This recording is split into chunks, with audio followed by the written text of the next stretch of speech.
എല്ലാ പ്രിയ പ്രേക്ഷകർക്കും ഓണാശംസകൾ. ഇന്ന് നമ്മുടെ കൂടെയുള്ളത് പുതുതായിട്ട് റിലീസ് ചെയ്യാനായിട്ട് പോകുന്ന മലയാള സിനിമ കൂറ എന്ന സിനിമയുടെ അണിയറ പ്രവർത്തകരാണ്. കൂറ എന്ന സിനിമയുടെ വിശേഷങ്ങളിലേക്കാണ് നമ്മൾ ഈ ഓണ സമയത്ത് കടക്കാനായിട്ട് പോകുന്നത്. നമുക്ക് ആദ്യം അവർ ഓരോരുത്തരായി പരിചയപ്പെടാം.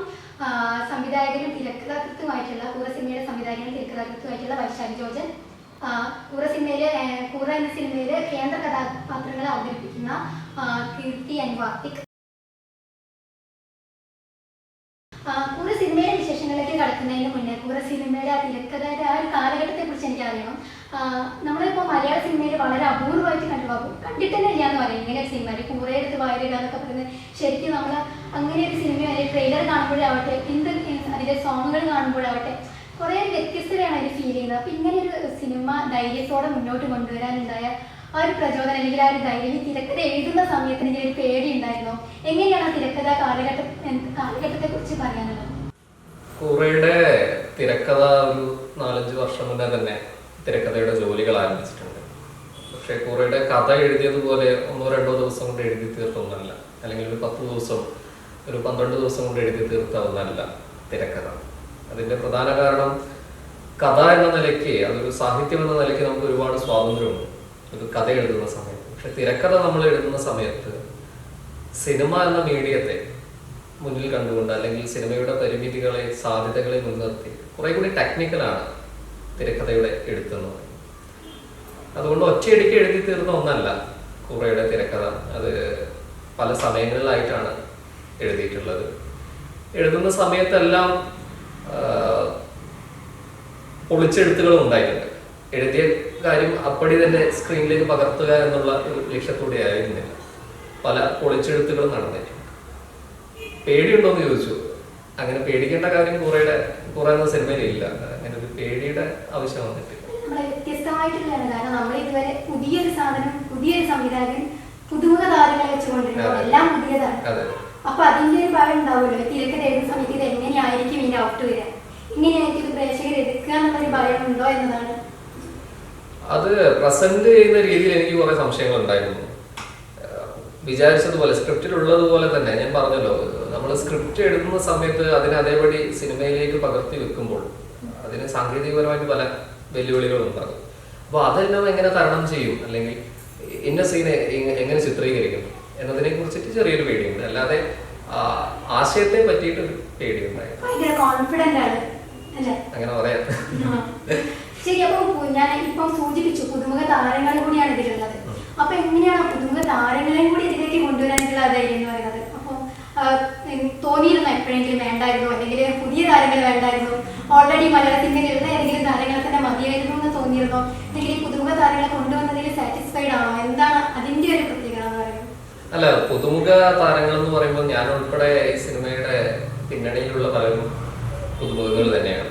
മറ്റൊരു താരം, മലയാള സിനിമയിൽ നിലവിലുള്ള ഒരു താരത്തെ പ്രസന്റ് ചെയ്യാൻ വേണ്ടിയിട്ട് എഴുതിയൊരു തിരക്കഥയല്ല. ഇപ്പം കീർത്തിയും വാർത്തക്കും അല്ലെങ്കിൽ മറ്റേതെങ്കിലും പുതുമുഖങ്ങളായിരിക്കും. അത്രയൊന്നും പരിചയമല്ലാത്ത, എന്നാൽ ഈ കഥ അവതരിപ്പിക്കുവാൻ യോഗ്യരായിട്ടുള്ള 2 പേർ, അങ്ങനെ വിചാരിച്ചിട്ടുണ്ട്. അങ്ങനെ നോക്കുന്ന സമയത്ത് മലയാള സിനിമയിൽ ഇപ്പോൾ ഉള്ള ഒരു നടീനടനെ വെച്ചിട്ട് ചെയ്യേണ്ട കാര്യമുണ്ടെന്ന് തോന്നിയില്ല. അത് കീർത്തി അല്ലെങ്കിൽ മറ്റൊരാൾ, അത്രമാത്രമാണ്. അങ്ങനെ ഒരു അർത്ഥം അതിനില്ല. ഞാൻ പറയുന്നത് പുതുമുഖങ്ങൾക്ക് വേണ്ടിയിട്ടുള്ള നമ്മളിപ്പം ഇവിടെ നിലവിലുള്ള നടന്മാരെ വെച്ച് ചെയ്യുന്ന സിനിമകളിൽ പോലും ചിലപ്പോൾ പുതുമുഖങ്ങളെ ആവശ്യമുള്ള ചില വേഷങ്ങൾ, ചില കഥാപാത്രങ്ങളുണ്ട്. അത് പുതുമുഖങ്ങൾക്ക് മാത്രമുള്ളതാണ്. അത് ഒരുപക്ഷെ സിനിമയിൽ നമ്മൾ സ്ഥിരമായിട്ട് കാണുന്ന ആളുകൾക്ക് അത് ചേരത്തില്ല. അപ്പൊ ഈ 2 കഥാപാത്രങ്ങൾ അങ്ങനെയുള്ളവരാണ്.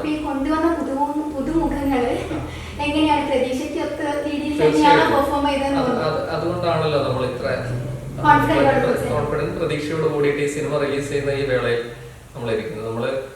ഞാൻ ആഗ്രഹിക്കുന്നതിനൊക്കെ എത്രയോ മുകളിൽ അവർക്ക് അവരുടെ വേഷങ്ങൾ കൈകാര്യം ചെയ്യാൻ കഴിയും. എല്ലാ സംവിധായകർക്കും അവരൊരു സിനിമ ചെയ്യുന്ന സമയത്ത് 1-2 പുതുമുഖങ്ങളെ പരീക്ഷിക്കാമെന്നാണ് എൻ്റെ ഒരു അഭിപ്രായം. കാരണം എത്രയോ മമ്മൂട്ടിയും മോഹൻലാലും നമ്മൾ കാണാതെ സമൂഹത്തിൽ ഒളിഞ്ഞു കിടക്കുന്നുണ്ട്. അപ്പോൾ അവർക്കൊരു അവസരം കൊടുക്കാൻ കഴിയാന്ന് പറഞ്ഞു കഴിഞ്ഞാൽ ചിലപ്പോൾ എത്രയോ ബെസ്റ്റ് ആയിട്ടുള്ള ഒരു അഭിനയ പ്രകടനങ്ങൾ അല്ലെങ്കിൽ പ്രതിഭകളെ നമുക്ക് കണ്ടെത്താൻ പറ്റും. പുതുമുഖങ്ങളെ എടുത്തതിൽ ഞാൻ വളരെ സന്തോഷിക്കുന്നു. അങ്ങനെ ഇനി ഒരുപാട് സ്ക്രിപ്റ്റ് സിനിമകൾ അങ്ങനെ ആവശ്യപ്പെട്ടാൽ തീർച്ചയായിട്ടും പുതുമുഖങ്ങൾ തന്നെ വരും. ഇതിൽ ഏതെങ്കിലും ഒരു റോള് ഒരു മലയാള സിനിമയിലുള്ള മറ്റേതെങ്കിലും ഒരു നടനെ കൊണ്ടോ നടിയെ കൊണ്ടോ ചെയ്യിക്കണമെന്ന് അങ്ങനെ തോന്നിയിട്ടുണ്ട്. ക്യാരക്ടർ റോളുകൾ പലതും നെടുമുടി ചേട്ടൻ അല്ലെങ്കിൽ ആ ഒരു അത്തരത്തിലുള്ള വേഷങ്ങൾ ചെയ്യുന്ന കഥാപാത്രങ്ങളെ കൊണ്ട് ചെയ്യിക്കാൻ എന്നൊക്കെ തോന്നിയിട്ടുണ്ട്. പക്ഷെ ഈ കേന്ദ്ര കഥാപാത്രമായിട്ടുള്ള ജെൻസി ജെയ്സൺ, അതുപോലെ വാർത്തിക് എന്ന് പറയുന്ന ക്യാരക്ടർ, ഇത് ഒരു പുതുമുഖത്തിന് വേണ്ടിയിട്ട് അല്ലെങ്കിൽ പുതുമുഖങ്ങൾക്ക് വേണ്ടി വെച്ച ക്യാരക്ടർ തന്നെയാണ്. ഇപ്പോ വൈശാഖ് ജോർജ് എന്ന് പറയുന്ന സംവിധായകനിലേക്കാണ് പോകുന്നത്. ഓൾറെഡി പല മേഖലകളിലും കൈവച്ചിട്ടുണ്ട് അല്ലെ, എഴുത്തുണ്ട്, ഗവേഷണമുണ്ട്. അങ്ങനെ ഇപ്പം എന്താണ് സിനിമ എന്ന് പറഞ്ഞിട്ടുള്ള ഒരു പുസ്തകം താങ്കളുടേതായിട്ട് വന്നിട്ടുണ്ട്. അപ്പൊ പുതിയൊരു മേഖലയിലേക്കാണ് പോകുന്നത്. അപ്പൊ ഈ എഴുത്ത്, ഗവേഷണം, സിനിമ, ഇങ്ങനെ പല മേഖലകളിൽ ഏത് മേഖലയോടാണ് കൂടുതൽ ഒരു പ്രിയം തോന്നുന്നത്? അത് അധ്യാപനം തന്നെയാണ്. പണി കുറവാണ്. അങ്ങനെയല്ല, ഞാൻ ആസ്വദിച്ച് ചെയ്യുന്ന ജോലികളാണ് ഈ മൂന്നും. ഗവേഷണം എൻ്റെ ടീച്ചിങ്ങിന്റെ ഭാഗമായിട്ട് വന്നൊരു കാര്യമാണ്, എങ്കിലും ഞാൻ അത് ആസ്വദിച്ചിട്ടാണ് ചെയ്യുന്നത്. പക്ഷെ അധ്യാപനം നമുക്ക് കുറെ കൂടി സ്വാതന്ത്ര്യം നൽകുന്നുണ്ട്. സിനിമാക്കാരനാവുക, സിനിമ ചെയ്യുക എന്ന് പറഞ്ഞാൽ സിനിമയിൽ മുങ്ങി നിൽക്കുക എന്നാണ് അർത്ഥം. നമുക്ക് മറ്റു കാര്യങ്ങളൊന്നും അത്രയൊന്നും ശ്രദ്ധ കേന്ദ്രീകരിക്കാൻ പറ്റില്ല. പക്ഷെ അധ്യാപനം നമ്മൾ ആസ്വദിച്ച് ചെയ്യുന്നു. അതേസമയം നമുക്ക് ഇങ്ങനെയുള്ള സിനിമ പോലെ, പുസ്തകം എഴുത്ത് പോലുള്ള പല കാര്യങ്ങളും ചെയ്യാൻ പറ്റും. അതിനുള്ളൊരു സ്പേസ് അത് ആ ജോലി തരുന്നുണ്ട്. മാത്രമല്ല എൻ്റെ അച്ഛനും അമ്മയ്ക്കൊക്കെ ഞാനൊരു അധ്യാപകനായി കാണാനാണ് ഇഷ്ടം. അതേസമയം വാർത്തകിനെ പോലുള്ള സുഹൃത്തുക്കൾക്ക് ഞാനൊരു സിനിമാ സംവിധായകനാണ് ഇഷ്ടം. അവർക്ക് വേണ്ടിയിട്ട് അധ്യാപകനും സുഹൃത്തുക്കൾക്ക് വേണ്ടിയിട്ട് സിനിമാക്കാരനും ആവാൻ കഴിഞ്ഞ സന്തോഷമുണ്ട്. ഇപ്പൊ പറയണ്ടായി അധ്യാപനമാണ് ഇഷ്ടമുള്ള ജോലി എന്ന് പറയുന്നത്. പക്ഷെ ഞാൻ പ്രതീക്ഷിച്ചൊരു ആൻസർ അതല്ല സത്യത്തിൽ. ഞാൻ പ്രതീക്ഷിച്ചത് സിനിമ എന്ന് പറയുന്നത്. കാരണം താങ്കളുടെ എഴുത്ത് വായിച്ച സമയത്തും, അതായത് എന്താണ് സിനിമ എന്നുള്ള വായിച്ച സമയത്തും, എഴുത്താണെങ്കിൽ കൂടി അതിനെ നമ്മൾ കൊണ്ടുവന്നത് സിനിമയെയാണ്. അപ്പൊ ഞാൻ ഈ എഴുത്ത് എന്ന് പറയുന്ന മേഖലയിലും താങ്കൾ സിനിമയെ കഴിവിട്ടിട്ടില്ല. അപ്പൊ ഞാൻ വിചാരിച്ചത് സിനിമ എന്നൊരു ആൻസറാണ് ഞാൻ പ്രതീക്ഷിച്ചത്. അപ്പൊ അധ്യാപനം എന്ന് പറയുന്നത് വളരെ വെറൈറ്റി ആയിട്ട് ഞാൻ ഒട്ടും എക്സ്പെക്ട് ചെയ്യാത്തൊരു ആൻസറായിരുന്നു. നമ്മുടെ ഈ സിനിമയുടെ ട്രെയിലർ കണ്ടാൽ അറിയാം, വളരെ ചലഞ്ചിങ് ആയിട്ടുള്ള ഒരു റോളാണ് നായികക്കുള്ളത്. ജെൻസി എന്നാണ് നായികയുടെ ക്യാരക്ടറിന്റെ പേര് തോന്നുന്നു. അപ്പം കീർത്തിയാണ് ആ ഒരു റോള് കൈകാര്യം ചെയ്തിട്ടുള്ളത്. അപ്പൊ എങ്ങനെയാണ് കീർത്തിയുടെ ഒരു രംഗപ്രവേശം ഈ സിനിമയിലേക്ക്? കീർത്തിയെ വളരെ അപ്രതീക്ഷിതമായിട്ടാണ് കൂറയിലേക്ക് കിട്ടുന്നത്. നമ്മൾ ഒരുപാട് നടീനടന്മാരെ ഈ റോളിലേക്ക് വേണ്ട, ഈ സിനിമയിലേക്ക് വേണ്ട നടീനടന്മാരെ ഒരു ഓഡിഷൻ വെച്ചിട്ടാണ് വാസ്തവത്തിൽ സെലക്ട് ചെയ്യുന്നത്. ഒരു 100-300 ആളുകൾ പങ്കെടുത്തിരിക്കുന്ന പരിപാടിയാണ്. പക്ഷെ കീർത്തിയെ ഞാനൊരു സ്റ്റുഡിയോയിൽ വെച്ചിട്ട് കീർത്തിയുടെ ഫോട്ടോ കാണുകയാണ്. അപ്പം ആ സ്റ്റുഡിയോയിലുള്ളവർക്ക് അറിയാം ഇങ്ങനെ ഒരു മൂവിയുടെ കാര്യങ്ങളൊക്കെ. അപ്പം ഇങ്ങനെ ഒരു ക്യാരക്ടറിനെ ഞാൻ അന്വേഷിച്ച് നടക്കുകയാണെന്നൊക്കെ അറിയാം. ഞാൻ അവരോട് കാര്യം പറഞ്ഞു. അവർ കീർത്തിയെ കോൺടാക്ട് ചെയ്യാനുള്ള നമ്പറും അവരുടെ അഡ്രസ്സൊക്കെ എനിക്ക് തന്നു. ഞാൻ ഡയറക്റ്റായിട്ട് കീർത്തിയുടെ അമ്മയാണ് വിളിച്ചത്. അല്ലേ, അമ്മയാണ് വിളിച്ചത്. കീർത്തിയായിട്ട് പിന്നീട് സംസാരിച്ചു. കീർത്തിയുടെ വീട്ടിലൊരു സൺഡേ ഞാനും വാർത്തിക് എൻ്റെ കൂടെ ഉണ്ടായിരുന്നു. ഒന്ന് ഞങ്ങൾ രണ്ടുപേരും കൂടി പോയി കീർത്തിയുടെ വീട്ടിലിരുന്ന് കീർത്തിയോട് കഥകൾ പറഞ്ഞു, ഈ ക്യാരക്ടറിനെ കുറിച്ച് പറഞ്ഞു. കീർത്തി വളരെ സന്തോഷത്തോട് കൂടിയിട്ട് ഈ സിനിമ ചെയ്യാം എന്ന് പറയുന്നത്. സാറിപ്പം കീർത്തിയെ കുറിച്ച് പറഞ്ഞത് കഥ കേട്ട ഉടനെ അത് എഗ്രി ചെയ്തു, ഓക്കെ ചെയ്യാന്ന് പറഞ്ഞു എന്നുള്ളതാണ്. അപ്പം ഇത്രയും വെല്ലുവിളിയായിട്ടുള്ള ആ ഒരു ക്യാരക്ടർ പെട്ടെന്ന് തന്നെ ഏറ്റെടുക്കാനുള്ള ഒരു പ്രചോദനം എന്തായിരുന്നു? എന്താണ് ആ ഒരു സിനിമയുമായിട്ട് ഒരു സംവിധായകൻ, ഒരു പുതുമുഖ സംവിധായകൻ, അത് വളരെ പ്രധാനപ്പെട്ട ഒരു കാര്യമാണ്. പുതുമുഖ സംവിധായകൻ പുതുമയുള്ള ഒരു കഥയായിട്ട് ഒരു പുതിയ നായികയെ തേടി വരുമ്പോൾ കീർത്തി എന്ന ഒരു പുതുമുഖ നടിക്ക് എന്താണ് പെട്ടെന്ന് തോന്നിയത്? ഓക്കെ, പുതിയ സിനിമ, പുതിയ കഥ, പുതിയ സംവിധായകൻ, ഇതൊക്കെ ഞാനും ചിന്തിച്ച കാര്യം തന്നെയാണ്. പക്ഷെ എനിക്ക് ഫസ്റ്റ് കഥ കേട്ട സമയത്ത് ഇവർ അമ്മയെ വിളിച്ചിട്ട് ഇങ്ങനെ പറഞ്ഞു, ഒരു മൂവിന്റെ കാര്യം ഡിസ്കസ് ചെയ്യാനാണ്, വരട്ടെ, ഫ്രീ ആവോ ചോദിച്ചു. അപ്പോഴും ഞാൻ മനസ്സിൽ ഞാനൊന്നും എക്സ്പെക്ട് ചെയ്യുന്നുണ്ടായിരുന്നില്ല എങ്ങനെയായിരിക്കും എന്നൊന്നും. പക്ഷെ വീട്ടിൽ വന്ന് കഥ കേട്ട് തീർന്നപ്പോഴാണ് ഞാൻ സത്യം പറഞ്ഞ ഇതിനെപ്പറ്റി ചിന്തിക്കുന്നത്. എന്തെങ്കിലും ഒരു മറുപടി കൊടുക്കണമല്ലോ, യെസ് ഓർ നോ. പക്ഷെ ആ ഒരു സമയത്ത് എനിക്ക് വേറെ ഒന്നും ചിന്തിക്കേണ്ടി വന്നിട്ടില്ല. എനിക്ക് ആകെ എൻ്റെ അച്ഛനോടും അമ്മയോടും ഞാൻ ഡിസ്കസ് ചെയ്തു ഇങ്ങനെ എന്താണ് വേണ്ടത് എന്നുള്ളത്. അല്ലാതെ അതിനപ്പുറത്തേക്ക് എനിക്കൊരു ചിന്ത വന്നിട്ടില്ല. കാരണം കഥ കേട്ടപ്പോൾ അത് അത്രയും ഒരു വെറൈറ്റി, ഇപ്പൊ ഇയാളെന്നെ പറഞ്ഞല്ലോ അതിന്റെ വെറൈറ്റിയെ കുറിച്ച്. അപ്പം അത്രയും വെറൈറ്റി ആയിട്ടുള്ള ഒരു സാധനം കേട്ട സമയത്ത് എനിക്ക് വേറൊരു ഓപ്ഷൻ ഞാൻ ചിന്തിച്ചില്ല. കാരണം എനിക്കത് ചെയ്യണം, അല്ലെങ്കിൽ ആ ഒരു ചാലഞ്ചിങ് റോൾ, അത് പിന്നെ കൂരനെ തിന്നുന്നത്, അത് തന്നെയായിരുന്നു ഏറ്റവും ഫസ്റ്റ് തിങ്. കാരണം കൂരനെ വീട്ടിൽ എവിടെ കണ്ടാലും ഓടുന്നതാണ് ഞാൻ. പക്ഷെ ആ കഥയോട് റിലേറ്റ് ചെയ്തത് വന്ന സമയത്ത് എനിക്കെന്തോ ഭയങ്കര ഒരു ചെയ്യണം എന്നുള്ളൊരു ആഗ്രഹം വന്നു. അങ്ങനെയാണ് അങ്ങനെയാണ് ഞാൻ അപ്പൊ തന്നെ ചെയ്യാം എന്നുള്ളത് പറഞ്ഞത്. പിന്നീടാണ് സത്യം പറഞ്ഞാൽ അതിനെ പറ്റി കൂടുതൽ ഡീറ്റെയിൽസും കൂടുതൽ ഒഫീഷ്യൽ ആയിട്ടുള്ള കാര്യങ്ങളൊക്കെ സംസാരിച്ചത് പിന്നീടാണ്. പക്ഷെ കഥ കേട്ടിട്ട് എനിക്ക് ഇഷ്ടപ്പെട്ട് ഞാൻ അപ്പൊ തന്നെ യെസ് പറയാ ചെയ്തത്. അതാ സാറ് പറഞ്ഞത് അപ്പൊ തന്നെ ഭയങ്കര എക്സൈറ്റഡ് ആയി എന്നുള്ളത്. ഇപ്പൊ പറഞ്ഞു കൂറേനെ ഭയങ്കര പേടിയാണ് ഓടുന്ന ആളാണെന്നൊക്കെ. അപ്പൊ ഇങ്ങനെ പ്രൊജക്ട് ധൈര്യത്തിലെടുത്തു, ഓക്കെ. പക്ഷെ ഇതിലേക്ക് വന്നു കഴിഞ്ഞ സമയത്ത് എന്തെങ്കിലും വിട്ടെറിഞ്ഞിട്ട് പോകണമെന്ന് തോന്നി? എങ്ങനെയാണ് ഒരു ചിലപ്പോൾ നമുക്ക് ഏറ്റെടുത്തത് കൊണ്ട് ചിലപ്പോൾ നമ്മൾ പൂർത്തീകരിക്കും. പ്രത്യേകിച്ച് എനിക്ക് തോന്നുന്നു കണ്ടിടത്തോളം നായികക്ക് വളരെ പ്രാധാന്യമുള്ള ഒരു കഥയാണെന്ന് തോന്നുന്നു. ട്രെയിലറും സോങ്സും ഒക്കെ കാണുന്ന സമയത്തും ആ ഒരു സീനും ഒക്കെ അത്രയും ബ്യൂട്ടിഫുൾ ആയിട്ടാണ് ട്രെയിലറിൽ ചെയ്തിരിക്കുന്നത്. അപ്പം അങ്ങനെ ഈ കൂറയെ പേടിയുള്ള ഒരാൾ ഈ കൂറയുമായിട്ട് കൈകാര്യം ചെയ്യുന്ന സമയത്ത് അത് ഇട്ടെറിഞ്ഞിട്ട് പോകണം എന്നുള്ളൊരു ഫീല് തോന്നിയോ? പിന്നീട് എന്താണ് തോന്നിയത്? ഈ സെറ്റിലേക്ക് വന്നതിന് ശേഷമുള്ള ഒരു എക്സ്പീരിയൻസ് എന്താണ്? കൂരനെ കൈകാര്യം ചെയ്യുന്നതിനെ പറ്റി ഞാൻ യെസ് പറയുന്ന സമയത്ത് സത്യം തന്നെ ചിന്തിച്ചിട്ടില്ല. പക്ഷെ പിന്നീട് ട്രെയിലറിന്റെ ഷൂട്ടിന്റെ അന്നാണ് ഫസ്റ്റ് ടൈം കൂരനെ പിടിക്കേണ്ടി വരുന്നതൊക്കെ. അത് കുറച്ചൊരു ബുദ്ധിമുട്ടായിരുന്നു. പക്ഷെ അതെന്തോ സാർ തന്നെയാണ് എനിക്ക് ഫസ്റ്റ് ടൈം കൂരനെ എടുത്ത് കയ്യിൽ തന്നതും ഞാൻ ആദ്യം പിടിച്ചതൊക്കെ ആ ഒരു സമയത്താണ്. അന്ന് ആ ഒരു മൊമെന്റ് കുറച്ച് പ്രശ്നമായിരുന്നു. പിന്നെ ഞാൻ ഓക്കെ, പിന്നെ എനിക്ക് കൂരായിട്ട് ഭയങ്കര സിങ്കായിട്ട് വേണമെങ്കിൽ പറയാം. കാരണം പിന്നെ എനിക്ക് അതിനോട് ആ ഒരു പേടിയോ അറപ്പോ വന്നിട്ടില്ല. ചെറിയ സ്മെല്ലുണ്ടായിരുന്നു. അതൊഴിച്ച് അത് മാറ്റി വെച്ച് കഴിഞ്ഞാൽ ബാക്കിയെല്ലാം എനിക്ക് അറപ്പും പേടിയൊക്കെ പോയിരുന്നു. നല്ലൊരു എനിക്ക് ഭയങ്കര ഈസി ആയിട്ട് ഹാൻഡിൽ ചെയ്യാൻ പറ്റി തുടങ്ങിയിരുന്നു. ശരി, നമ്മളിപ്പോൾ സംസാരിച്ചുകൊണ്ടിരിക്കുമ്പോൾ ഒരാളിവിടെ കുറേ നേരമായിട്ട് ഒന്നും സംസാരിക്കാൻ കഴിയാതെ എന്നാൽ മുഖം കണ്ടാൽ അത് എന്തൊക്കെയോ പറയാനുണ്ട് ഈ കൂറയെ കുറിച്ചിട്ട്. അപ്പോൾ നമുക്ക് പെട്ടെന്ന് തന്നെ വാർത്തക്കിലേക്ക് പോവാം. വാർത്തക്കിന് എന്താണ് പറയാനുള്ളത് ഈ കൂറ സിനിമയെ കുറിച്ചിട്ട്? എങ്ങനെയാണ് വാർത്തക്ക് ഇതിലെത്തിപ്പെട്ടത്? ഞാൻ ഈ സിനിമയിലേക്ക് വന്നത് ശരിക്കും പറഞ്ഞു കഴിഞ്ഞാൽ കുറച്ച് വർഷങ്ങൾക്ക് പുറകോട്ട് നമ്മൾ പറയേണ്ടി വരും. അന്ന് നടന്നൊരു സംഭവത്തെ കുറിച്ച്. ഇപ്പം ഞാൻ വൈശാഖനും ഡിഗ്രിക്ക് ഒരുമിച്ച് പഠിച്ചാണ്. അതായത് എൻ്റെ സീനിയറായിരുന്നു വൈശാഖൻ. അപ്പൊ ആ കാലഘട്ടത്തിലുള്ള ഞങ്ങളുടെ പരിചയം അതൊരു പ്രധാന ഘടകമാണ്. അന്ന് ശരിക്കും വൈശാഖൻ തന്നെ കണ്ടുമുട്ടുന്ന ആ ഒരു ചെറിയൊരു കഥയുണ്ട്. കാരണം കോളേജിൽ നടക്കുന്ന ഒരു അടി, ആ അടിയുടെ ബാക്ക്ഗ്രൗണ്ടിലാണ് വൈശാഖൻ എന്നെ ആദ്യമായിട്ട് കാണുന്നത്. അതായത് വൈശാഖനല്ല, ഞാൻ അടി ഉണ്ടാക്കുന്ന കുറച്ച് പേര് അടി കൂടുന്ന ആ ഒരു സിറ്റുവേഷനിലാണ് വൈശാഖൻ എന്നെ ആദ്യമായിട്ട് എന്നെ കാണുന്നത്. അതിനുശേഷം കോളേജിൽ നടന്ന പ്രോഗ്രാമുകൾക്ക് വേണ്ടി അല്ലെങ്കിൽ കോളേജിൽ നടന്ന ഫൈൻ ആർട്സ് ഫെസ്റ്റിന് വേണ്ടിയിട്ടുള്ള നാടകത്തിൽ വൈശാഖൻ സംവിധാനം ചെയ്യുന്ന, കഥ എഴുതി സംവിധാനം ചെയ്യുന്ന നാടകത്തിലേക്ക് ഒരു ഓഡീഷന് പോയ ആളാണ് ഞാൻ. അങ്ങനെയാണ് വൈശാഖനും ഞാനും തമ്മിൽ ആദ്യത്തെ ഒരു കൂടിക്കാഴ്ച, അല്ലെങ്കിൽ ആദ്യം ഞങ്ങൾ തമ്മിൽ മിങ്കിളാവുന്ന അതിൽ ആ ഒരു നാടകത്തിന്റെ ബേസിലാണ്. അതിൽ തന്നെ വൈശാഖനെ സെലക്ട് ചെയ്തു.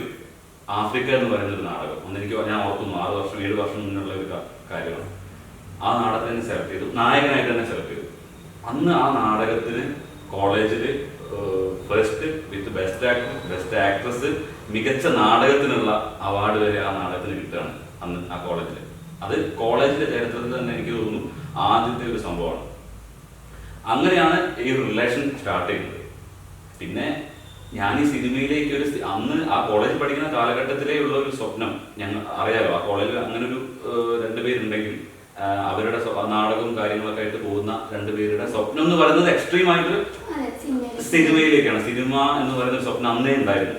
എന്റെ സീനിയർ ആണല്ലോ വൈശാഖൻ. വൈശാഖന് പാസ് ഔട്ടായി പോയി. പോയതിനു ശേഷം ഞാൻ ഫൈനൽ ഇയർ. അങ്ങനെ വൈശാഖൻ ദേവഗിരി കോളേജിൽ PGക്ക് ജോയിൻ ചെയ്യാണ്. അവിടെ നിന്നാണ് എനിക്ക് തോന്നുന്നു നമ്മുടെ ഈ കൂറയുടെ സ്ക്രിപ്റ്റ്, അതായത് അല്ലെങ്കിൽ അതിന്റെ കഥ രൂപപ്പെടുന്ന, എനിക്ക് തോന്നുന്നു വൈശാഖന്റെ മനസ്സിലേക്ക് ആ ഒരു കഥ വരുന്നത് ആക്ച്വലി ദേവഗിരി കോളേജിൽ വൈശാഖൻ PGക്ക് പഠിക്കുമ്പോഴാണെന്ന് എനിക്ക് തോന്നുന്നു. ഫസ്റ്റ് അടി കാണുന്ന സമയത്താണ് വാർത്തിക്കിനെ കാണുന്നത്. അപ്പൊ ഈ അടിയിലാണോ വാർത്തിക്കുന്ന നടന്ന് തിരിച്ചറിഞ്ഞത്? ഈ അടിയാണോ വാർത്തിക്കുന്ന നടന്ന് എനിക്ക് മനസ്സിലാക്കുന്നത്, അല്ലെങ്കിൽ ആ നാടകമാണോ? അടിയിലൂടെ ഒരാളെ നമ്മൾ സെലക്ട് ചെയ്യില്ലല്ലോ. അടി SM കോളേജിൽ അത്ര പുതുമുള്ള കാര്യമല്ല, അത് സ്ഥിരമായിട്ട് നടക്കുന്ന ഒരു സംഭവമാണ്, ഒരു കലാപരിപാടിയാണ്. പക്ഷെ അന്നാണ് ഞാൻ നോട്ട് ചെയ്യുന്ന ഒരാളെ. അന്ന് ഞാൻ പറഞ്ഞല്ലോ സെക്കൻഡ് ഇയർ ആണ് വാർത്തയാണ്. അപ്പം സീനിയേഴ്സുമായിട്ടുള്ള എന്തോ ഒരു കശവിഷയാണ്. അത് പിന്നീട് അവർ അതിനേക്കാൾ നല്ല ഫ്രണ്ട്ഷിപ്പായിട്ട് മുന്നോട്ട് പോകുന്ന ആളെയാണ്. അപ്പൊ അടിയിലൊന്നും കാര്യമില്ല. അപ്പം ഒരുപാട് കുട്ടികൾ ഇങ്ങനെ കൂടി നിന്നിട്ട് ഒരാളെയാണ് തല്ലുന്നത് എനിക്ക് മനസ്സിലായത്. ആർക്കും അടി കിട്ടുന്നത് മനസ്സിലാവുന്നത്. പെട്ടെന്ന് ടീച്ചേഴ്സ് എല്ലാം വന്ന സമയത്ത് ഈ അവിടെ കൂടിയിരുന്ന കുട്ടികളെല്ലാം ഇങ്ങനെ ഒഴിഞ്ഞൊഴിഞ്ഞ് പോവുകയാണ്. അപ്പം ഏറ്റവും അവസാനം ഞാൻ കാണുന്ന 2 പേരെയാണ്. അവരൊന്ന് വാർത്തക്കാണ്. അടി കിട്ടുന്നുണ്ട്, അടി കൊടുക്കുന്നുണ്ട്. അത് കണ്ടുപിടിക്കാതെ ഒരു ഭംഗിയുണ്ടായിരുന്നു അടി. അതാണ് സത്യം. അതിനുശേഷം ഈ പറഞ്ഞതുപോലെ ആഫ്രിക്കയുടെ സെറ്റില് നമ്മൾ കാണുന്നു. ഞാൻ നാടകത്തിൽ തന്നെയാണ് വാർത്തയുടെ ഒരു അഭിനയ പ്രതിഭയെ എനിക്ക് മനസ്സിലാവുന്നത്. കാരണം കുറച്ച് പ്രയാസമുള്ളൊരു ക്യാരക്ടറായിരുന്നു ആഫ്രിക്കയിൽ. അത് ആഫ്രിക്ക പിന്നീട് 3-4 വേദികളിൽ പല കുട്ടികൾ തന്നെ ബി-സോണിലും ഇൻഡർ-സോണിലും ഒക്കെ ആയിട്ട് ഞാൻ തന്നെ നാടകം പിന്നീട് ഞാൻ പഠിപ്പിക്കുന്ന പിള്ളേരുമായിട്ട് ആ നാടകം മാറ്റി ചെയ്തിട്ടുണ്ട്. എനിക്ക് ആ ക്യാരക്ടർ ഏറ്റവും കൂടുതൽ ഒരു തൃപ്തി തോന്നിയത് വാർത്ത ചെയ്ത സമയത്താണ്. അത് ഞാനിപ്പോഴും ഓർക്കുന്നു. അപ്പൊ അന്ന് എനിക്ക് ഇയാളുടെ ഒരു റേഞ്ച് മനസ്സിലായെന്ന് പറയാൻ കാരണം അതാണ്. ഒരു സിനിമ ചെയ്യുന്ന പോലെയല്ല നാടകം ചെയ്യാൻ. പ്രത്യേകിച്ച് ആഫ്രിക്ക ഒരു ഗംഭീര നാടകമാണെന്നല്ല പറയുന്നത്, അതിലെ ക്യാരക്ടർ അങ്ങനെയായിരുന്നു.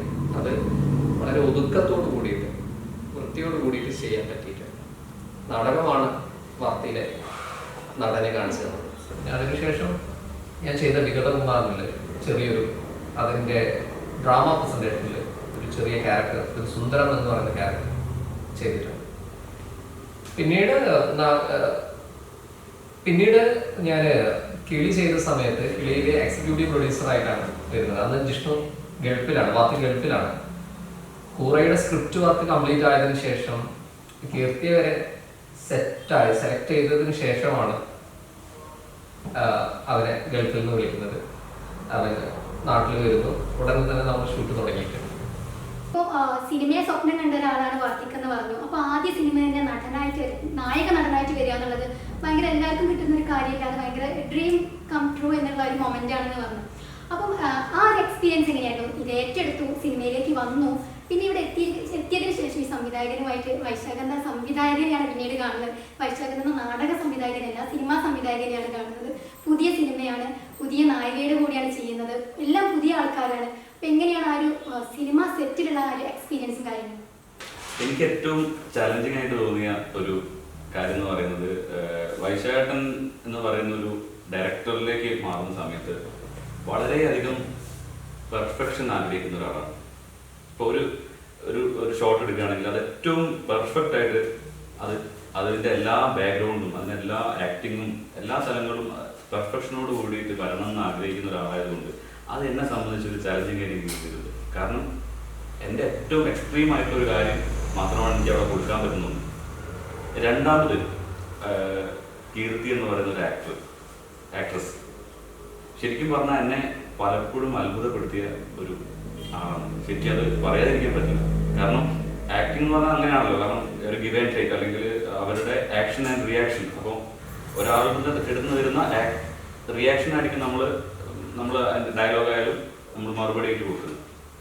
അപ്പോൾ പലപ്പോഴും ഒരു കോ ആക്ടർ എന്നുള്ള നിലയിൽ കീർത്തിയെ എനിക്ക് വളരെ അത്ഭുതമായിട്ടാണ് തോന്നിയത്. കാരണം എന്താ പറയുക, സെറ്റിൽ നിന്ന് പല ഷോട്ട് എടുക്കുമ്പോഴും എനിക്ക് അത് ഫീൽ ചെയ്തിട്ടുണ്ട് കൂടെ അഭിനയിക്കുന്ന സമയത്ത്. അപ്പോൾ ഇവർ രണ്ടുപേരുടെയും കൂടെ ഞാൻ വന്നപ്പോൾ എനിക്ക് ഉണ്ടായിട്ടുള്ള അനുഭവം എന്ന് പറയുന്നത് ഒരിക്കലും അത് എങ്ങനെ പറഞ്ഞറിയിക്കണമെന്ന് എനിക്കറിയില്ല. അത് അത്രയും മുകളിലാണ്. കാരണം രണ്ട് പ്രതിഭകൾ അവരുടെ കൂടെ വർക്ക് ചെയ്യാൻ പറ്റുക എന്ന് പറയുന്നത് എൻ്റെ ഏറ്റവും വലിയ ഭാഗ്യമായിട്ട് എൻ്റെ സിനിമ ലൈഫിൽ എന്നെ സിനിമയിലേക്ക് ഞാൻ ആദ്യമായിട്ട് വരുന്ന സമയത്ത് എനിക്ക് കിട്ടാവുന്ന ഏറ്റവും ബെസ്റ്റ് ആയിട്ടുള്ള രണ്ടുപേര്. ആ രണ്ടുപേരെ കൂടെ വർക്ക് ചെയ്തപ്പോൾ എനിക്ക് പലതും പഠിക്കാൻ പറ്റി, പല കാര്യങ്ങളും മനസ്സിലാക്കാൻ പറ്റി എന്നുള്ളതാണ് സത്യം. നമ്മളിപ്പോൾ ഓണക്കാലത്താണ് കൂറന്ന സിനിമയുടെ വിശേഷങ്ങളുമായിട്ട് തന്നിട്ടുള്ളത്. അതിനെക്കുറിച്ച് ഏകദേശം അതിനെക്കുറിച്ചുള്ള കുറേ വിശേഷങ്ങളും കാര്യങ്ങളൊക്കെ നമ്മൾ അറിഞ്ഞു. പക്ഷെ ഈ ഒരു ഓണക്കാലത്ത് ഓണവിശേഷങ്ങൾ പങ്കുവച്ചില്ലെങ്കിൽ പിന്നെ അതിനൊരു ഭംഗിയില്ലല്ലോ. അപ്പം എന്താണ് ഈ കൂറ സെറ്റിലെ ഓണവിശേഷങ്ങളും കാര്യങ്ങളും? ഇപ്പം ഇതിൻ്റെ ഈ ഒരു സിനിമയുടെ ഐഡിയ വന്നിട്ടും ഇതിന് പിന്നാലെ വന്നിട്ട് കുറച്ച് വർഷങ്ങളായെന്ന് പറഞ്ഞു, ഏകദേശം ഒരു 3 വർഷത്തോളമായെന്ന് പറഞ്ഞു.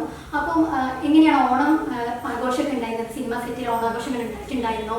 പ്രത്യേകിച്ച് ഈ കൊറോണയുടെ ഒക്കെ ഒരു കാലഘട്ടമാണ്, അത്രയും വൈഡായിട്ട് ഉണ്ടായിരുന്നു വരില്ല കഴിഞ്ഞ ഓണമൊക്കെ. എന്നാൽ പോലും എങ്ങനെയായിരുന്നു നിങ്ങളുടെ ആ ഒരു ഓണം അനുഭവങ്ങൾ എന്ന് പറയുന്നത്?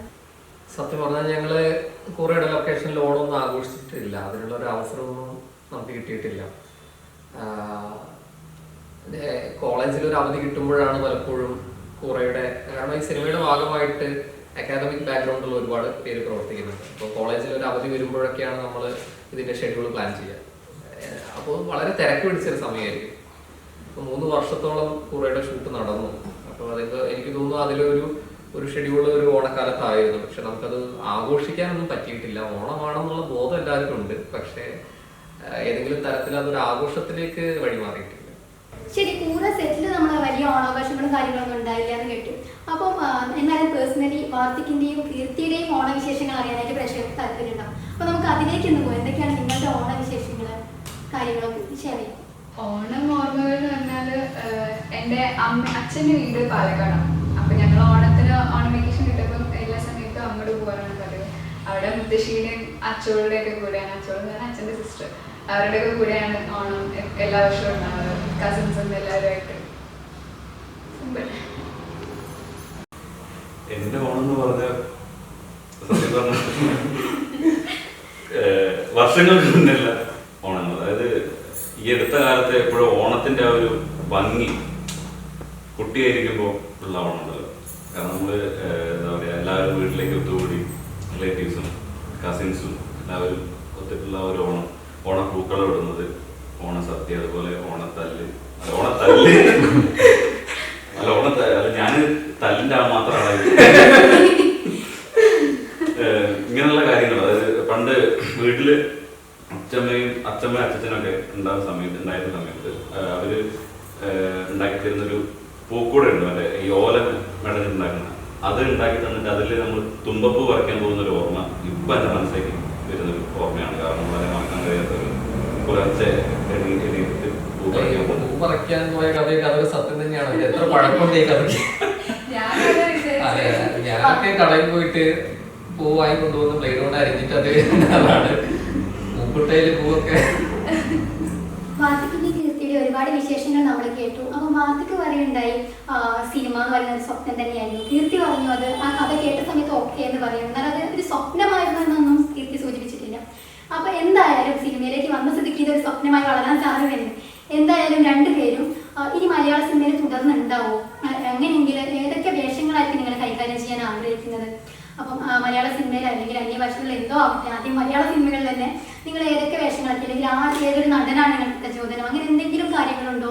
എന്തെങ്കിലും ഒരു റോൾ മോഡലുകളോ, അല്ലെങ്കിൽ ഇങ്ങനെ ആവണം, അല്ലെങ്കിൽ ഇത്തരം വേഷങ്ങൾ കൈകാര്യം ചെയ്യണം എന്നുള്ള എന്തെങ്കിലും കാര്യങ്ങളുണ്ടോ? ഇപ്പം കീർത്തി ചെയ്തിരിക്കുന്നത് ഭയങ്കര നായിക പ്രാധാന്യമുള്ള, നായകന് പ്രാധാന്യം ഇല്ല എന്നല്ല ഞാൻ പറഞ്ഞത്, എന്നാൽ പോലും ചലഞ്ചിങ് ആയിട്ടുള്ള കുറെ കാര്യങ്ങൾ ഇതിൽ നായികയ്ക്ക് ചെയ്യേണ്ടതായിട്ടുണ്ട്. ജെൻസി എന്ന ക്യാരക്ടറുണ്ട്. അപ്പം അത്തരം ചലഞ്ചിങ് വേഷങ്ങൾ വന്നാൽ മാത്രമേ മുന്നോട്ട് പോകൂ. അങ്ങനെ എന്തെങ്കിലും കാര്യങ്ങളുണ്ടോ? അതല്ല സിനിമയെ ഇഷ്ടപ്പെടുന്നതുകൊണ്ട് ഏതൊരു വേഷവും കൈകാര്യം ചെയ്യാൻ തയ്യാറായിട്ടാണ് രണ്ടുപേരും ഇരിക്കുന്നത്. അങ്ങനെയാണ്. എന്താണ് നിങ്ങളുടെ കൂടുതൽ മുന്നോട്ടുള്ള സിനിമാ ലോകത്തെ പ്രതീക്ഷകൾ എന്ന് പറയുന്നത്? ഞാൻ സിനിമയെ പറ്റി ചിന്തിച്ചിട്ടില്ലായിരുന്നു സത്യം പറഞ്ഞത്. കൂറിയിലേക്ക് എത്തുന്നത് വരെ അങ്ങനെ സീരിയസ് ആയിട്ട് സിനിമയെ പറ്റി ചിന്തിച്ചിട്ടൊന്നുമില്ല. ഇപ്പൊ എന്നോട് ചോദിച്ചു കഴിഞ്ഞാൽ സത്യം പറഞ്ഞാൽ എനിക്ക് പറയാൻ അറിയില്ല. എൻ്റെ ഭാവി ഇങ്ങനെയായിരിക്കും എനിക്ക് പറയാൻ അറിയില്ല. കാരണം എനിക്ക് ഫാർമസി, ഞാൻ ഫാർമഡി സ്റ്റുഡൻ്റ് ആണ്. അപ്പം എനിക്ക് ആ ഒരു പ്രൊഫഷൻ ചൂസ് ചെയ്യാൻ ഞാൻ ഇഷ്ടപ്പെട്ടിട്ട് പോയ പ്രൊഫഷനാണത്. അപ്പം എനിക്ക് അതിൽ തുടരാൻ തന്നെയാണ് താല്പര്യം. പിന്നെ സിനിമ എന്ന് പറയുന്നത് എല്ലാവർക്കും അറിയാലോ, ഒരു ഓപ്പർച്യൂണിറ്റി എന്ന് പറയുന്നത് ഭയങ്കര റെയറാണ് ഇങ്ങനത്തെ ഒരു ഫീൽഡിൽ. അപ്പം എൻ്റെ കയ്യിലല്ല ആ ഒരു ഫീൽഡിലെ ഭാവി. അപ്പം അതൊക്കെ കൂറ സിനിമയുടെ ഔട്ട്പുട്ട് അനുസരിച്ചും പിന്നെ പിന്നീട് അങ്ങോട്ടേക്ക് എനിക്ക് എൻ്റെ ലക്ക് മേബി അങ്ങനെ എന്ത് വേണമെങ്കിലും പറയാം, അതിനൊക്കെ അനുസരിച്ചിരിക്കും. അതുകൊണ്ട് ഇപ്പൊ ഞാൻ ഒന്നും പ്ലാൻ ചെയ്യുന്നില്ല, അങ്ങനെ വേണം ഇങ്ങനെ വേണം. ആക്ച്വലി എനിക്ക് തോന്നില്ല, എനിക്കത് പ്ലാൻ ചെയ്യാനുള്ളൊരു ഓഡസിറ്റി ഉണ്ടെന്ന് തോന്നില്ല. അപ്പം എങ്ങനെയാണോ വരുന്നത് അതിനനുസരിച്ച് എടുക്കാം എന്നുള്ളൊരു മൈൻഡ് സെറ്റിലാണ് ഇപ്പൊ ഞാൻ ഉള്ളത്. ഞാൻ ഡിഗ്രിക്ക് പഠിച്ചുകൊണ്ടിരിക്കുന്ന കാലത്തെ നാടകങ്ങളും അങ്ങനെയുള്ള സ്റ്റേജ് പ്രോഗ്രാമുകളൊക്കെ നടക്കുന്ന ഇഷ്ടം അന്നേ ഇഷ്ടപ്പെടുന്ന ഒരു കാര്യം തന്നെയാണ്. അന്ന് ഞാൻ പറഞ്ഞല്ലോ, സ്വപ്നം കണ്ടിട്ടുള്ള ഒന്നാണ് സിനിമ. അപ്പം ആ സ്വപ്നം ഇപ്പോ എന്താ നടന്നുകൊണ്ടിരിക്കുകയാണ്. അപ്പം അല്ലെങ്കിൽ അത് എന്താ പറയാ, എന്റെ ജീവിതത്തിൽ സംഭവിച്ച ഈ കാര്യം എന്ന് പറഞ്ഞാൽ വൈശാഖനെ കണ്ടുമുട്ടിയതും അല്ലെങ്കിൽ വൈശാഖൻ ഇല്ലായിരുന്നെങ്കിൽ ഇത് നടക്കാതെ പോകുന്നതൊക്കെ എന്നെ സംബന്ധിച്ച് വലിയ ഭാഗ്യമാണ്. ദൈവാനുഗ്രഹം എന്നൊക്കെ പറയുന്ന വലിയൊരു ഭാഗ്യമായിട്ടാണ്. അപ്പൊ തീർച്ചയായിട്ടും ഇനി സിനിമയിൽ ഉണ്ടാവുമെന്ന് ചോദിച്ചാൽ തീർച്ചയായിട്ടും അങ്ങനെ ആവാനാണ് ഞാൻ ആഗ്രഹിക്കുന്നത്. അപ്പൊ നമുക്ക് ആഗ്രഹിക്കാം, അതിന് നമ്മൾ പൈസ കൊടുക്കണ്ട. അപ്പൊ അതേപോലെ സിനിമയിൽ അഭിനയിക്കാനും നല്ല കഥാപാത്രങ്ങൾ അവതരിപ്പിക്കാനും അതിയായ ആഗ്രഹമുണ്ട്. അത് എത്രത്തോളം ഉണ്ടെന്നുള്ളത് പറഞ്ഞറിയിക്കാൻ പറ്റാവുന്നത് അപ്പുറത്താണ്. കാരണം അങ്ങനെയുള്ള കഥാപാത്രങ്ങൾ വന്നു കഴിഞ്ഞാൽ തീർച്ചയായിട്ടും അതെനിക്ക് ഒരു റിക്വസ്റ്റ് കൂടി ഉണ്ട് ഈ അവസരത്തിൽ. വൈശാഖൻ തന്നെ കഥ എഴുതി സംവിധാനം ചെയ്യുന്ന സിനിമകളിൽ എനിക്ക് എന്തായാലും അവസരം തരും. ഏതെങ്കിലും വേഷത്തിൽ, അതായത് നായകൻ എന്നുള്ള കാര്യം മാറ്റി നിർത്തി നല്ലൊരു കഥാപാത്രം അത് ചെയ്യാൻ എനിക്കൊരു അവസരം കിട്ടുകയാണെങ്കിൽ ഈ വൈശാഖനായാലും മറ്റ് സംവിധായകരായാലും ആരായാലും തന്നു കഴിഞ്ഞാൽ തീർച്ചയായിട്ടും ചെയ്യാൻ എനിക്ക് അതിയായ ആഗ്രഹമുണ്ട്. നമ്മൾ തുടക്കത്തിൽ പറയണ്ടായി കൂറയെ പിടിക്കാൻ ഭയങ്കര പേടിയാണ്, കൂറയായിട്ട് എന്താ പറയുക ആ ഒരു ഷോട്ടുകളൊക്കെ ശരിയായിട്ട് വരിക, അങ്ങനെ ഒട്ടും പ്രതീക്ഷിച്ചില്ല, പേടിയായിരുന്നു ആദ്യം, പിന്നീട് അത് റെഡിയായിട്ട് വന്നു എന്നൊക്കെ പറയണ്ടായി. അപ്പം എങ്ങനെയാണ് ഈ ജെൻസി എന്ന ക്യാരക്ടറിനെ ഉൾക്കൊണ്ടത്? എന്താണ് അതിൻ്റെ ഒരു പ്രത്യേകത? അല്ലെങ്കിൽ ഈ കീർത്തിയിൽ നിന്നും എന്താണ് ജെൻസിക്കുള്ള വ്യത്യാസങ്ങൾ എന്ന് പറയുന്നത്? അല്ലെങ്കിൽ ജെൻസി എങ്ങനെയാണ് കീർത്തി തന്നെ ഉണ്ടാക്കിയെടുത്തത്? എന്തൊക്കെ വെല്ലുവിളികളാണ് അതിൽ തോന്നിയിട്ടുള്ളത്? ജെൻസി എന്ന് പറയുമ്പോൾ ഒരുപാട് മിസ്റ്റീരിയസ് ആയിട്ടുള്ളൊരു ക്യാരക്ടറാണ്. അത് എങ്ങനെയാണ് അത് കിട്ടിയതെന്ന് വെച്ചാൽ സത്യം എനിക്കും അറിയില്ല. പക്ഷെ അത് വന്നു, അതെങ്ങനെ വന്നു. പക്ഷെ എൻ്റെ ഒരു പേഴ്സണൽ നേച്ചറിന് ഒരുപാട് ഡിഫറെൻ്റ് ആണ് ജെൻസി. ഭയങ്കര സീരിയസ് ആയിട്ട് എന്തൊക്കെയോ നിഗൂഢതകൾ ഉള്ളിൽ കൊണ്ട് നടക്കുന്ന ആളാണ് ആ ക്യാരക്ടർ. അപ്പം അത് ചെയ്യാൻ എനിക്ക് ഇത്തിരി ഇതുണ്ടായിരുന്നു. കാരണം ഞാനിപ്പോഴും ഇങ്ങനെ തിരിച്ചു കളിച്ച് അങ്ങനെ ഉള്ള ഒരാളിൽ നിന്ന് പെട്ടെന്നൊരു ട്രാൻസിഷൻ, ഒരു ഭയങ്കര സീരിയസ് ആയിട്ടും ഈവൻ ഡാൻസ് കളിക്കുന്ന സീക്വൻസ് ഒക്കെ ഉണ്ടായിരുന്നു. അപ്പം അതിലും ആ ഒരു ക്യാരക്ടർ മെയിൻറ്റെയിൻ ചെയ്തുകൊണ്ട് ആ സീക്വൻസ് ഒക്കെ ചെയ്യാന്ന് പറയുന്നത് ഇച്ചിരി ബുദ്ധിമുട്ടായിരുന്നു. പക്ഷെ അത് ഇഷ്ടമായി എനിക്ക്. പിന്നെ തുടങ്ങി ട്രാക്കിൽ എത്തിയതിനു ശേഷം പിന്നെ അത് വലിയ ബുദ്ധിമുട്ടായിരുന്നില്ല. പിന്നെ ജെൻസിന്ന് എനിക്ക് കിട്ടി, അങ്ങനെ വേണം പറയാനതിന്. പുതുമുഖ സംവിധായകൻ പുതിയ സിനിമയായിട്ട് വരുമ്പോൾ വളരെ വലിയൊരു വെല്ലുവിളി. ഓൾറെഡി ഒരുപാട് ടെക്നിക്കലിയൊക്കെ താങ്കൾ ഒരുപാട് വെല്ലുവിളികൾ നേരിട്ടിട്ടുണ്ട്. പക്ഷേ അതിനേക്കാൾ എന്താണ് ഈ ലോകം മുഴുവൻ നേരിട്ടുകൊണ്ടിരിക്കുന്ന കൊറോണ എന്ന് പറയുന്ന ആ ഒരു വൈറസ് ഈ ഒരു സമയത്ത് വന്നു തന്നെ എന്താ പറയുക, ഈ സിനിമയെ ചിലപ്പം വളരെ എന്താ പറയുക മോശമായിട്ട് വർദ്ധിച്ചിരിക്കുകയാണ്. അല്ലെങ്കിൽ സിനിമയുടെ പ്രവർത്തനങ്ങളും ഷെഡ്യൂളിങ്ങും കാര്യങ്ങളും എപ്പോഴും നമ്മൾ വിചാരിച്ച പോലെ കാര്യങ്ങൾ മുന്നോട്ട് പോയിക്കൊള്ളുന്നില്ല. അപ്പം ഈ ഒരു കാര്യത്തെ എങ്ങനെയാണ് കൂറ എന്ന സിനിമ അതിജീവിച്ചത്?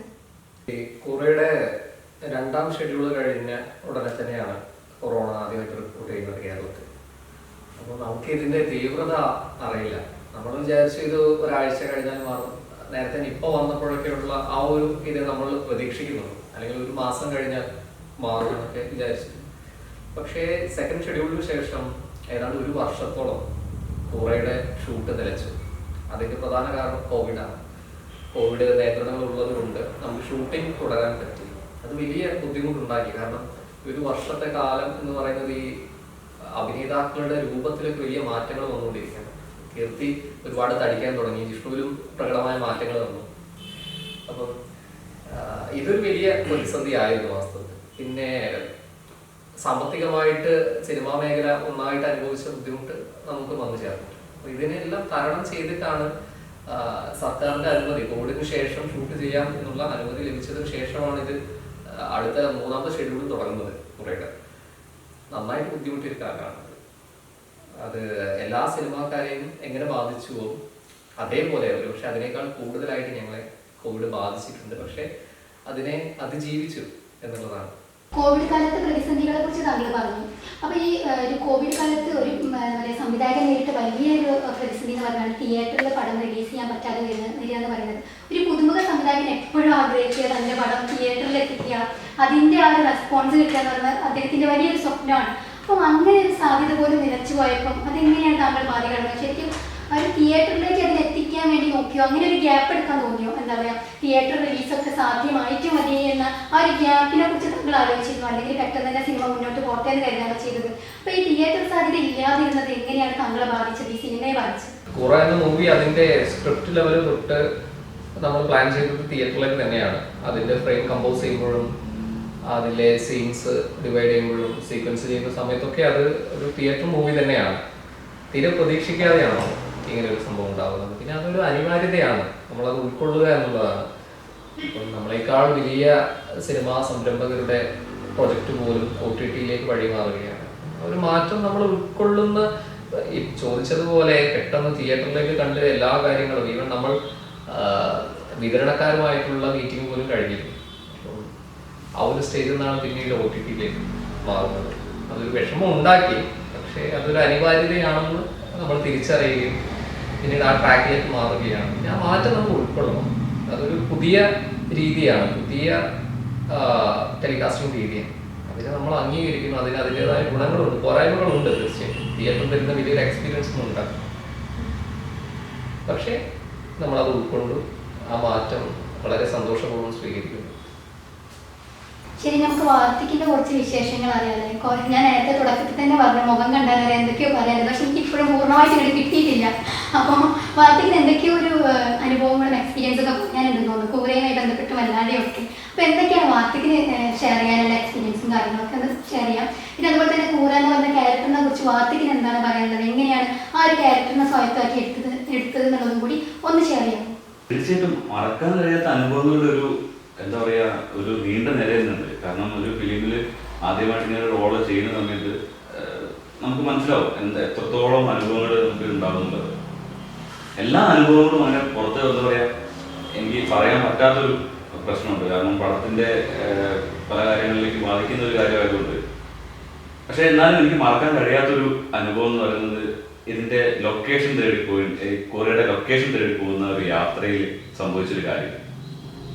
ഞാൻ വൈശാഖിന്റെ കൂടെ ഒരു ലൊക്കേഷൻ തേടിയിട്ട് ഒരു യാത്രയിൽ സംഭവിച്ചൊരു കാര്യമാണ്.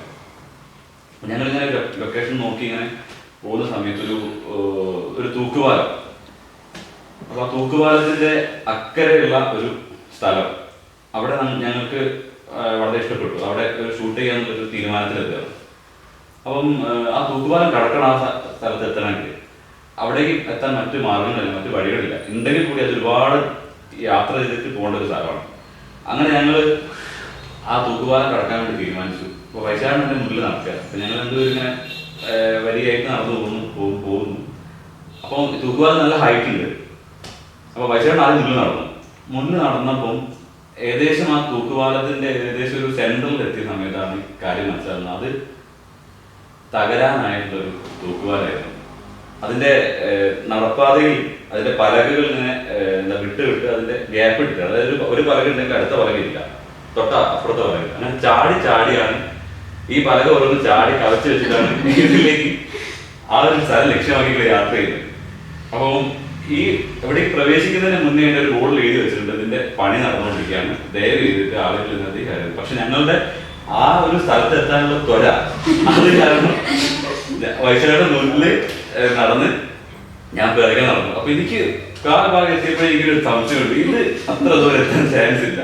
അപ്പൊ ഞങ്ങൾ പകുതി എത്തിയപ്പോ ഈ പാലത്തിന്റെ ഗതി മാറാൻ തുടങ്ങി.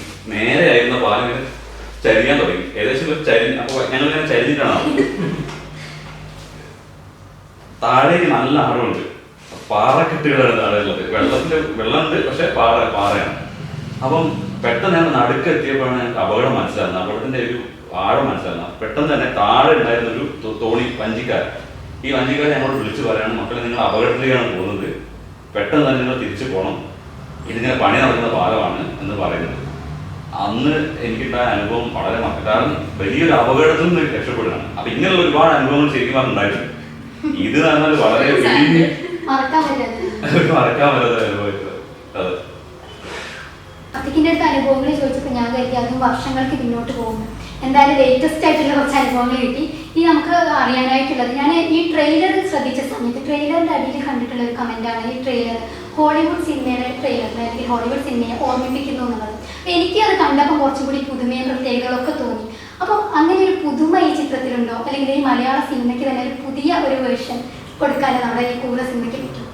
അങ്ങനെ മലയാള സിനിമയ്ക്ക് പുതിയ മുഖം എന്നൊന്നും പറയാൻ കഴിയില്ല. കാരണം ഞാൻ പറഞ്ഞല്ലോ, ഈ സിനിമ ഒരു നവാഗതരുടെ സിനിമയാണ്. അപ്പൊ അതിൻ്റെതായിട്ടുള്ള എല്ലാ പരിമിതികളും ഉണ്ടാകും.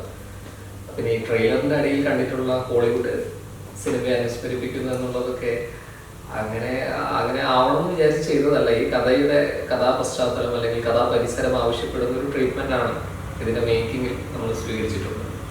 അതുകൊണ്ട് അത് അങ്ങനെയായി.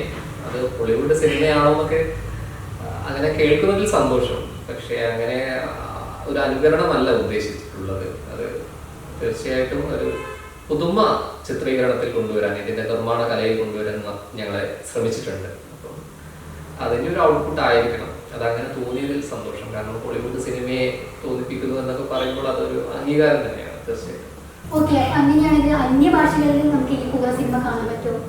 മലയാളം ഇത് റിലീസായതിനു ശേഷം നമുക്ക് അന്യഭാഷകളിലേക്ക് ഈ കൂറയുടെ സിനിമ എത്തിപ്പെടാൻ സാധ്യതയുണ്ടോ? അങ്ങനെ എത്തിപ്പെടുന്നെങ്കിൽ ഇവർ തന്നെയായിരിക്കോ നായികമാർ പുതുമുഖങ്ങളെ അണിനിർത്താൻ ആഗ്രഹിക്കുന്ന താങ്കളെ ചിലപ്പോൾ അതിലും ഇനി മറ്റൊരു പുതുമുഖങ്ങളെ കൊണ്ടുവരാനായിട്ടുള്ള സാധ്യതയുണ്ടോ എന്നുള്ളതൊന്ന്? നിലവിൽ അങ്ങനെ ഒരു പ്ലാൻ ഇല്ല.